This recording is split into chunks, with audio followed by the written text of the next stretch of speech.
મહેન્દ્રસિંહ ધોની, એક નામ જે ક્રિકેટના ઇતિહાસમાં સુવર્ણ અક્ષરોથી લખાશે. મહેન્દ્રસિંહ ધોનીનો જન્મ 7 જુલાઈ 1981ના રોજ રાંચીના એક સિમ્પલ પરિવારમાં થયો હતો.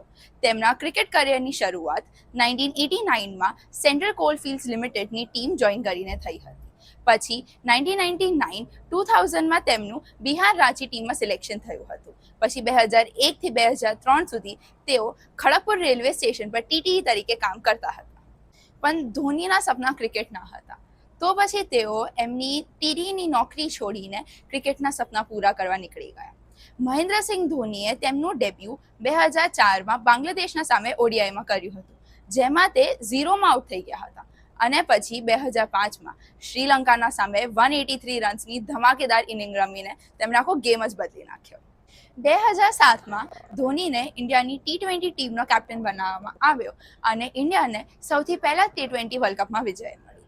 ધોની એકમાત્ર એવા કેપ્ટન છે જેને 3 આઈસીસી ટ્રોફીઝ જીતી છે ઇન્ડિયન ટીમ માટે. 2007નો T20 વર્લ્ડ કપ, 2011નો આઈસીસી ક્રિકેટ વર્લ્ડ કપ અને 2013ની ચેમ્પિયન્સ ટ્રોફી. 2008થી શરૂ થઈ ઇન્ડિયન પ્રીમિયર લીગ આઈપીએલમાં Dhoni Chennai super Kings CSK ટીમના કેપ્ટન બન્યા, જેમાં એમના નેતૃત્વમાં સીએસકે 5 આઈપીએલ ટાઇટલ્સ જીત્યા છે. એટલે આજે પણ ધોનીનો સીએસકેમાં રાજ ચાલુ જ છે. 15 ઓગસ્ટ 2020ના રોજ ધોનીએ ઇન્ટરનેશનલ ક્રિકેટમાંથી રિટાયરમેન્ટ જાહેર કરી અને આજે ખાલી આઈપીએલ રમવાનું ચાલુ રાખ્યું છે. આજે મહેન્દ્રસિંહ ધોની રાંચીના સિમ્પલ પરિવારના એક નાનકડા છોકરા લાખો યુવાઓ માટે પ્રેરણા બની ગયા છે. તો શું તમે પણ એક ધોની ફેન છો?